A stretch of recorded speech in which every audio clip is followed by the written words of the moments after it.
नमस्कार मित्रों, आप सभी लोगों का हार्दिक स्वागत है सत्य मार्ग यूट्यूब चैनल पर।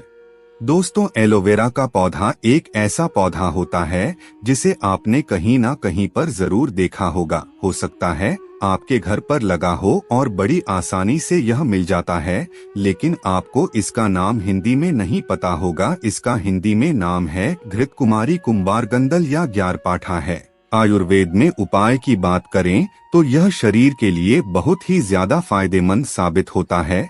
लेकिन आज आप एक बात जान लीजिए, एलोवेरा का जो पौधा होता है वह तांत्रिक गुण एवं तंत्रिका रूप से एक रामबाण ताकत माना जाता है।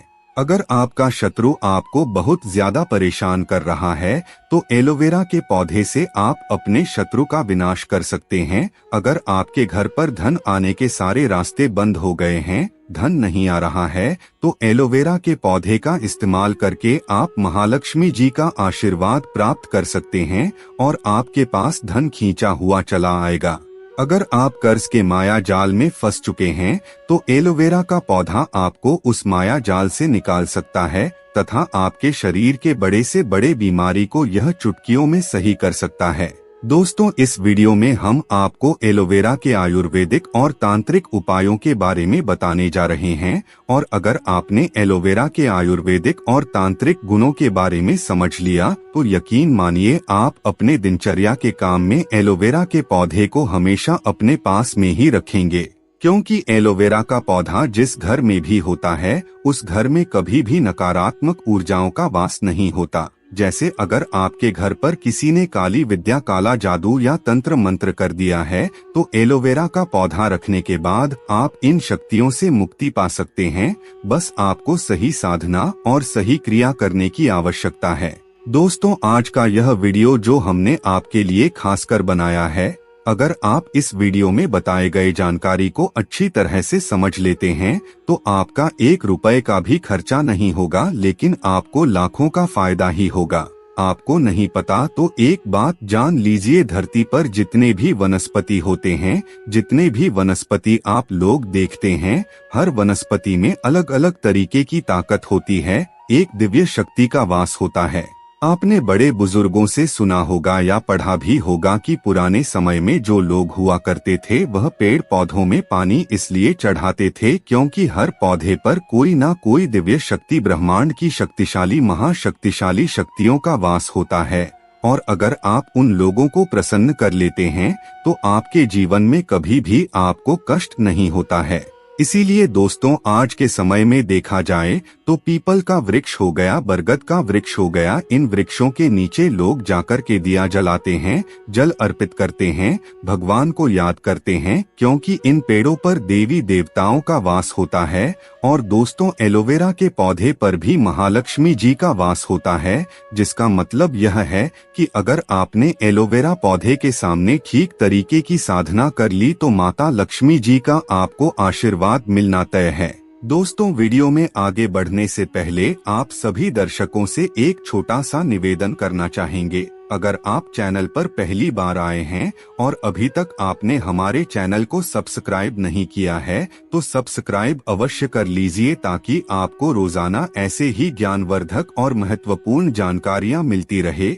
साथ ही साथ कमेंट बॉक्स में अपनी राशि जरूर डाल दीजिए, ताकि आपकी राशि के अनुसार जो भी उपाय होगा उसे हम रिप्लाई के माध्यम से बता देंगे। दोस्तों, एलोवेरा का जो पौधा होता है वह सूखे में उगता है। सूखे में उगने के बाद इसमें जो पानी का जो तत्व होता है वह बड़ी मात्रा में पाया जाता है। एलोवेरा के बारे में स्पष्ट रूप से कहा गया है कि यह शारीरिक रोग को खत्म कर देता है और बड़े से बड़े बीमारी को ठीक करने में सक्षम होता है। मनुष्यों के शरीर में कभी कभार ऐसे नशीले पदार्थ आ जाते हैं जो बड़ी समस्या बन जाते हैं, यानी आपके शरीर में कब एक छोटा सा विष आ जाएगा जो छोटे रोग से चालू होते हुए कब बड़ा रोग बन जाएगा आपको पता भी नहीं चलेगा।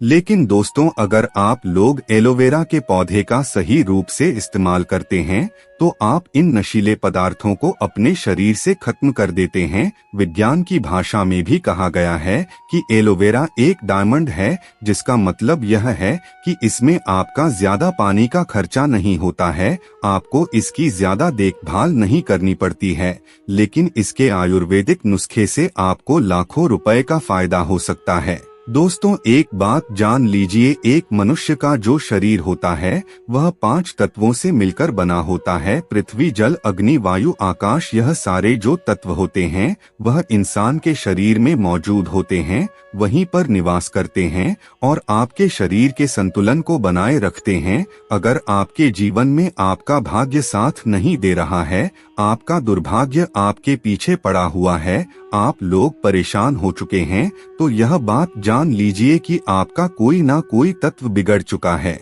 आपकी कुंडलिनी शक्ति जो है वह ठीक से काम नहीं कर रही है। कुंडलिनी शक्ति के बारे में जो भी जान लेता है वह अपने जीवन में कभी भी पीछे मुड़कर नहीं देखता है, यानी कि उसको भाग्य का साथ मिलता है, उसके पास धन खींचा हुआ चला आता है। कुंडलिनी शक्ति के लिए हम एक अलग से वीडियो बनाएंगे। दोस्तों, एलोवेरा का जो प्लांट है इसके आयुर्वेदिक गुण जो होते हैं अगर वह जान लेते हैं तो यकीन मानिए आपको कभी भी कोई दिक्कत नहीं होगी, कभी भी कोई रोग नहीं होगा। और आयुर्वेदिक के अलावा अगर एलोवेरा पौधे के तांत्रिक गुण जान जाते हैं तो यकीन मानिए आपके जीवन में कभी भी आपको धन की कमी नहीं होगी। जैसा आपने हिंदू पुराणों में भी पढ़ा होगा कि भक्ति में ही शक्ति है। अगर कोई व्यक्ति की मनोकामना पूरी नहीं हो रही है और वह ठीक तरीके से भक्ति करता है तो उसकी मनोकामना भी पूरी हो जाती है। दोस्तों, आज आपको जो हम बताने जा रहे हैं वह एलोवेरा के उन गुणों के बारे में बताने जा रहे हैं जिस गुण के अंतर्गत आपकी मनोकामना पूर्ति हो सकती है।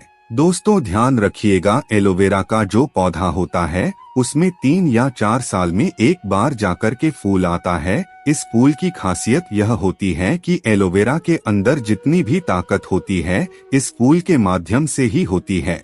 अगर आपके घर पर एलोवेरा का पौधा लगा है, उसमें फूल आ गया है, तो यकीन मानिए आपके घर में बरकत आएगी। बस आपको इस फूल का सही तरीके से इस्तेमाल करना होगा। इस फूल को आपको किसी भी तरीके से हासिल करना होगा। और अब हम आपको जो बताने जा रहे हैं उसे बड़े ध्यान से सुन लीजिए।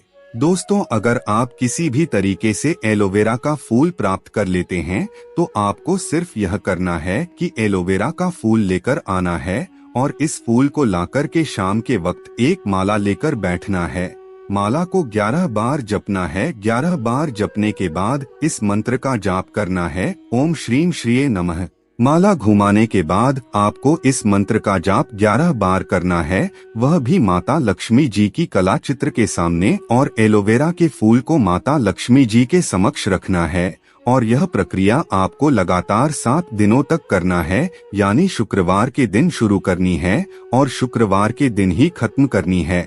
और इस फूल को आपको सिर्फ एक लाल कपड़े में रख देना है, उस पर थोड़ा सा सिंदूर छिड़क देना है और लाल कपड़े को बांध करके अपने अलमारी में, तिजोरी में या जहां पर आप धन रखते हैं वहां पर रख देना है। दोस्तों, यकीन मानिए अगर आपने ओम श्रीम श्रीये नमः इस मंत्र का जाप कर लिया और इस फूल को अपने धन रखने वाले तिजोरी में रख दिया तो कभी भी आपको धन की कमी नहीं होगी। माँ लक्ष्मी का आशीर्वाद आपको मिलेगा और आप अपने जीवन में बहुत ज्यादा उन्नति करेंगे। मित्रों, आज की वीडियो में बस इतना ही। फिर मिलते हैं किसी नई जानकारी के साथ। तब तक के लिए धन्यवाद।